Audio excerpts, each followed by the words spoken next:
Tshisekedi a été humilié par les journalistes du Top Congo hier soir. Avant de continuer, pense à t'abonner et partage la vidéo pour plus d'informations. On commence. Ce président sortant passait une émission pour essayer de convaincre les peuples congolais de lui voter pour les élections présidentielles qui aura lieu demain à partir de 7 heures. Soudain, l'inattendu s'est produit. Alors qu'un journaliste du Top Congo appelé Tshisekedi, Monsieur le Président, chose grave, un autre journaliste est intervenu en disant « Il n'est plus président ». Désormais appelez-lui Monsieur Tshisekedi parce qu'il est un président sortant. Quelque temps plus tard, ce journaliste nous avait réservé encore un spectacle, pendant que Tshisekedi se présentait en disant qu'il est congolais de père et de mère. Le journaliste a complété qu'il est aussi un président sortant et Tshisekedi s'est senti culpabilisé. Si tu veux regarder l'intégrité de la vidéo où ce journaliste humilie Tshisekedi, je l'ai épinglé sur mon profil.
Réduire. Moi, je fais pas du tout attention à ces choses-là, ça m'intéresse pas. Les salaires et tout ça, c'est pas ça mon objectif. Justement, mon objectif, il y a une question, le président, c'est une question importante, les salaires.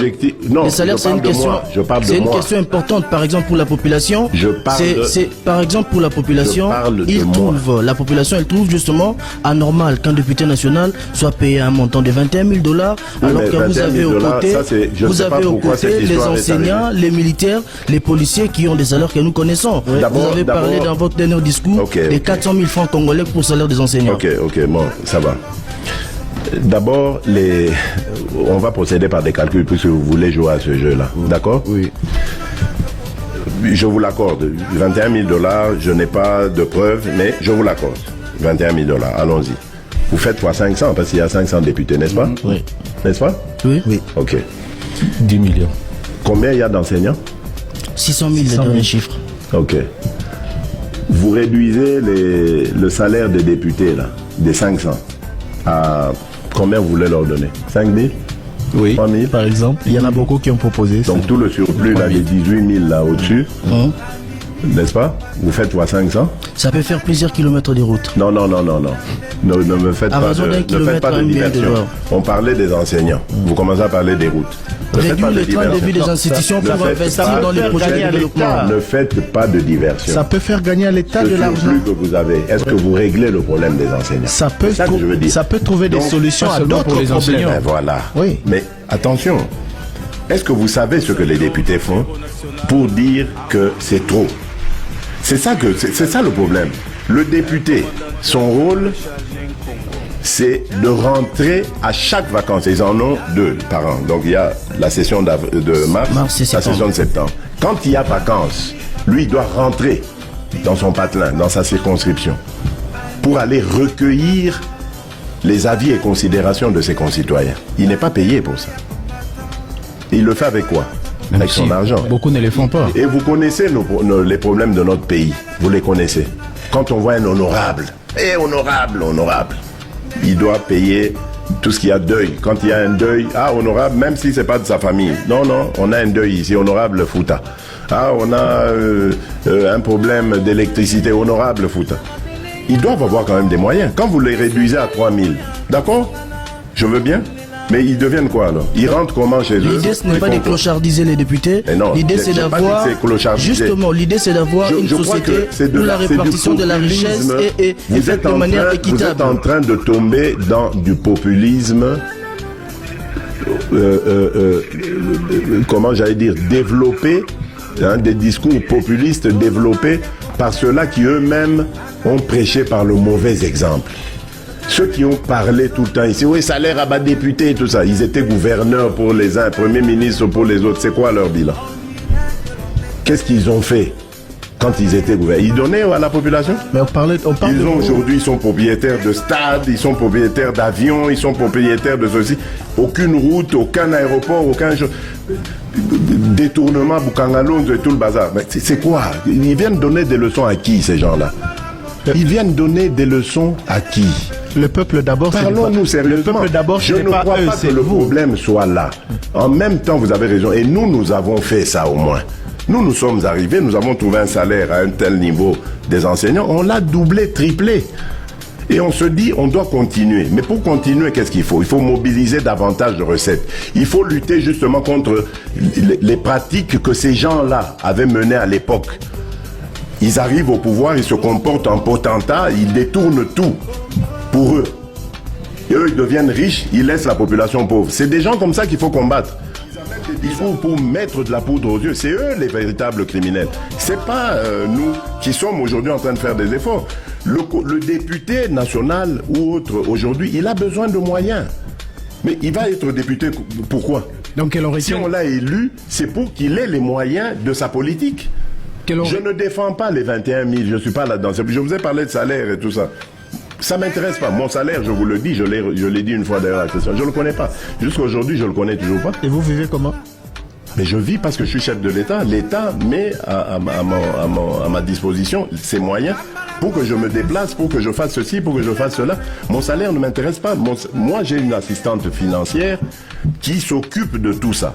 Et lorsque je dois faire des interventions personnelles, je les fais personnellement. Je l'appelle, je dis, maman, fais-moi ça, sur mes revenus. Parce que ça ne m'intéresse pas. Vous savez, moi j'ai un principe. Je pars d'un principe. Vous ne trouverez jamais que j'ai des maisons. Notez-le, jamais.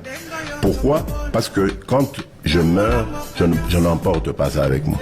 Et j'ai éduqué mes enfants de cette manière en disant, moi je ne serai pas un papa qui va vous laisser des beaux méngos en tout ça. Non, ça ne sert à rien. Battez-vous. Sangaï, maman gouverneur, yeo yakana noao. Na sali 2 réunions, il y a conjoncture. C'est pas de mon domaine.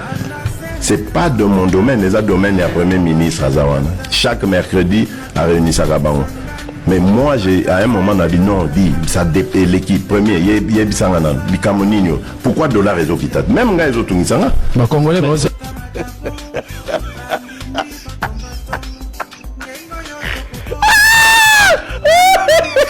Tshisekedi a été humilié par les journalistes du Top Congo hier soir. Avant de continuer, pense à t'abonner et partage la vidéo pour plus d'informations. On commence. Ce président sortant passait une émission pour essayer de convaincre les peuples congolais de lui voter pour les élections présidentielles qui aura lieu demain à partir de 7 heures. Soudain, l'inattendu s'est produit. Alors qu'un journaliste du Top Congo appelé Tshisekedi, Monsieur le Président, chose grave, un autre journaliste est intervenu en disant « Il n'est plus président ». Désormais appelez-lui Monsieur Tshisekedi parce qu'il est un président sortant. Quelque temps plus tard, ce journaliste nous avait réservé encore un spectacle, pendant que Tshisekedi se présentait en disant qu'il est congolais de père et de mère. Le journaliste a complété qu'il est aussi un président sortant et Tshisekedi s'est senti culpabilisé. Si tu veux regarder l'intégrité de la vidéo où ce journaliste humilie Tshisekedi, je l'ai épinglé sur Non, ne me faites pas de diversion. On parlait des enseignants. Vous commencez à parler des routes. Réduire le train de vie des institutions pour investir dans les projets de développement. Ne faites pas de diversion. Ça peut faire gagner à l'État de l'argent. Que vous avez. Est-ce que vous réglez le problème des enseignants? Ça peut trouver des solutions à d'autres problèmes. Ben voilà. Oui. Mais attention, est-ce que vous savez ce que les députés font pour dire que c'est trop? C'est ça le problème. Le député, son rôle, c'est de rentrer à chaque vacances. Ils en ont 2 par an. Donc il y a la session de mars, la session de septembre. Quand il y a vacances, Lui, il doit rentrer dans son patelin, dans sa circonscription, pour aller recueillir les avis et considérations de ses concitoyens. Il n'est pas payé pour ça. Il le fait avec quoi? Avec son argent. Beaucoup ne le font pas. Et vous connaissez les problèmes de notre pays. Vous les connaissez. Quand on voit un honorable, honorable, il doit payer tout ce qu'il y a de deuil. Quand il y a un deuil, honorable, même si ce n'est pas de sa famille. Non, on a un deuil ici, honorable Fouta. On a un problème d'électricité, honorable Fouta. Ils doivent avoir quand même des moyens. Quand vous les réduisez à 3 000, d'accord? Je veux bien. Mais ils deviennent quoi alors? Ils rentrent comment chez eux? L'idée ce n'est pas de clochardiser les députés. L'idée c'est d'avoir justement l'idée c'est d'avoir une société où la répartition de la richesse est faite de manière équitable. Vous êtes en train de tomber dans du populisme, comment j'allais dire, développé